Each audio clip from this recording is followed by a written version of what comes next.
Hey, it's Chris Doucher for GeekNerdNet.com. I am at the inaugural Fan Expo San Francisco. And I laugh because I'm sitting beside a giant of an amazing comic creator who I've admired for many years, Joe Quesada. Hello. Hey, how are you? I'm great, thanks. Just the name alone is an intro enough, but I was trying to think, as I do these things, and I think, where am I going to start? And especially with your breadth of work and your career, I thought, why don't I start kind of as a fan, in a sense, because I am, and I don't mind sharing that. I'm sure you don't mind hearing it. But one of my favorite comics from the 90s was Ash. Mm-hmm. And, we can get to that smaller company stuff later, right. That you did, the Marvel thing, I'm kidding. But you and Jimmy Palmiotti, mm-hmm. right? Because I've always wanted to know. Can you talk about the start of that and how that book, if you want to talk about it, how that book came up and then and just where it went? Well, Ash actually came out of, Jimmy and I were at the point where career-wise we felt like we wanted to do our own thing. But we were also in the middle of working with Valiant and having a good time at Valiant. And I was doing the X-Men War Zero and then started on Ninjak. And when we came up with the idea for the character of Ash, we thought, let's bring this to Valiant. Because Ash has this sort of, spoiler alert, has a backstory that involves aliens and things like that, and that was supposed to really wrap around the Valiant mythology of spider aliens. And so we went to Valiant and said, look, we'd love to incorporate Ash in the Valiant universe, but we have to have equity in the character. We can't just give it to you. And they thought about it for about a week, and then they came back and said, nah, pass. So we were like, okay, perfect. And at that point, we were already thinking about starting Event Comics, and those were really the origins of Ash. It was originally designed to try to fit into the Valiant universe, but it was also designed as a Marvel character because that's kind of where our roots were. So we said, fine. In a lot of ways, we were thankful it didn't work out that way, but we were having a good time at Valiant, and we figured, give them a shot. And they didn't want to do that, so that's cool.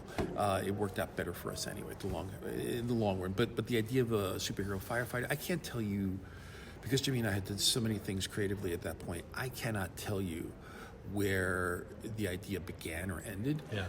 I could tell you where he was created in terms of like the story. It was on the floor of my apartment in New York City. I had a railroad apartment, and we started writing out our story. And somewhere buried in my archives is a photo of the floor of my apartment that is covered, literally from end to end, in index cards.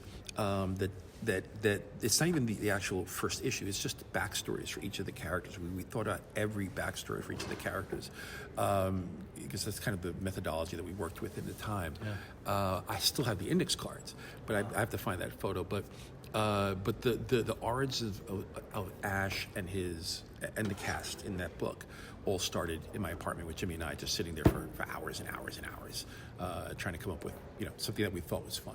Yeah, and something cool, and thanks for sharing that. That's really cool. I love backstories like that on books that I admired and read at the time, and so then down the road, obviously here you are, you've 22 years Marvel under your belt, and the Marvel Knights line, I remember that very well when it came out. It was like, if I'm speaking out of turn, let me know. But when that happened, I'm like, I want to read these characters now. There are some I'd read, but others I'm like, I never really read The Punisher until then, and then I did. I'm like, holy shit! This is great stuff. That kind of thing, and that early on in your days with Marvel, right? And then to again move forward, and you've got 22 years under your belt. Like I said, now you just recently announced earlier this year that you're doing your own thing. Mm-hmm. I want to. It's hard to do, not hard, but to do a conversation like this we're having now, and not just sort of ask you the same questions you hear all the time, but talk about some of your, if you want, obviously your highs, and maybe there are some lows, if you want to share that. Yeah, look, there's always highs and lows when you work in any industry, as long as I have. and I've been fortunate enough to have more highs than lows, right? That's sort of the barometer for success. You're not going to bat 1,000, but can you bat, a little bit over 500, right? Yeah. So it's just the ways of entertainment. You miss some, you hit some. It's the thing with me. It's hard for me sometimes to look back on stuff because I've always been. It's just the way I've kind of been built. I've always been really goal oriented, so I sort of look at the next thing in front of me. So going back is sometimes I'll forget. I'll inevitably forget things. Yeah. When it comes to the highs, there are tons of creative highs that we've had. Some really massive successes, but as I look back at 22 years, and it sounds corny, but it's the relationships. It's the creative relationships. It's the friendships. It's the long-standing friendships, and the people who have become family over those years, including staff that when I left Marvel. That's really it. I love Spider-Man. Love Daredevil. I don't miss them. Yeah. I miss my friends. Right. All the friends I have at Marvel and the staff, but at the same time, there comes a time where it's like, I got to do my own thing now. I've been at Marvel for a really long time. I never, ever took the job at Marvel Knights or even expected the job as editor-in-chief and thought that I would be there for the rest of my life. Yeah. It's just first of all, I thought I'd get fired, right? Because every editor, I think Stan and I are that's not 100% true, but I think Stan and I were the only long-standing editor-in-chiefs that did not get shunned the door. Right. We called our own shot. I mean, Archie Goodwin called us a shot. I think Archie was there for like 4 weeks as editor-in-chief, literally. And he was like, I'm done, right? In retrospect, he might not have been wrong. No, it was a fantastic job to have. Sorry about that. That's okay. Mute my watch. No worries. Hold on a second. So we don't get pinged all the time. Okay. Sure. When I look at the successes, for me, they were all personal. Yeah.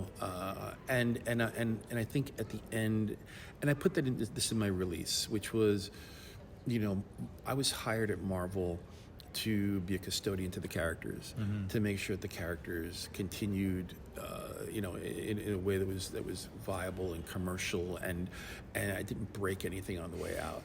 And I think I did that job. Yeah. So I'm happy that I think I accomplished the job I was asked to do. Yeah. And the lows, that the lows are you things. You don't have to say. No. But the thing is, I try to think of, there's always lows. Yeah. And the important thing is just to what did I learn from them? I mean, I learned a ton of stuff at Marvel. Yeah. And a lot of the stuff I learned at Marvel were really from mistakes, right? I mean, you learn something from the successes, but you really learn the most from the mistakes. Especially if you could survive them and get up and dust yourself off and say, okay, I won't trip on that one again. So I've learned a lot, and I think those are the things that I hope I take with me as I move forward to do other things. I was talking to some fans yesterday, and I said the thrill for me is, I'm going to be very, very honest with you, right? So anyone who has worked at Marvel or works at Marvel, whether you're a creator, whether you're an editor, whether you're an executive, it's a place that allows you, that gives you all the tools you need to succeed. But anyone who feels for a second, because I've seen this happen historically over the years, anyone who thinks for a second that the success that you're having there is not due to Spider-Man, Daredevil, the creators that came before us, right? Stan, Steve, Jack, and everyone else over the course of the 60 plus, 80 plus years of history at Marvel. If you think it's all you, you're very, very mistaken. Very, very mistaken. You are part of it. Yeah. But you've got that big red brick behind you. You got the guy that swings, right? You got all these great characters behind you. So there's a thrill for me right now to try to go out there and work without the big red brick net. Yeah. And I just want to see what, it's been a while since I could see what just I could do, and also,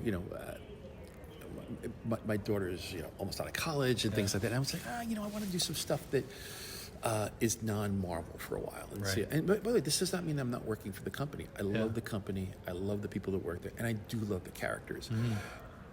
But it was time, you know. And so I hope that whatever the lows, and there were plenty of them. hope I've learned those, learned from those, because I try to apply those lessons every day. Nice. Now, earlier, thank you for that. Earlier you're mentioning, earlier you were mentioning, goals, right? Looking ahead, like just before as I asked you that question, and just now you said it. Do you have those characters like just banging at the side of your cranium to be like, let me out, come on, let's go? Yeah, I do actually. I do, and they've been there for a while. They've been in a little book that I keep, right? Things that are not ideas that these would work at Marvel, right? Just because Marvel does what Marvel does, right? But I absolutely have that list of stuff, and I'm dying to see how they if they can stand on their own feet in the real world, and if fans like them, more important than anything, if fans like them, right? Because ultimately, they are the customer is the bottom line for me. Can I produce something that, sure, I enjoy doing, but hopefully fans enjoy reading and looking at the art and seeing where it goes. But yeah, I've got a ton of stuff that's bubbling inside of me. I hope I can get to all of it. I like that. Yeah, but yeah, I look forward. I look forward to the next thing and the next thing and the next thing. So I try to have a plan. Sometimes it works. Well, listen, Joe Quesada, I know. Holy shit, I want to keep going, but I'm going to respect the time, and I really appreciate you taking time to talk to me, this Canadian kid from, not a kid anymore, but coming down here, so thank you very much. Thanks, Chris. I really appreciate it, man. It's great finally meeting you. Yeah, you too. Cheers. Cool. Absolutely.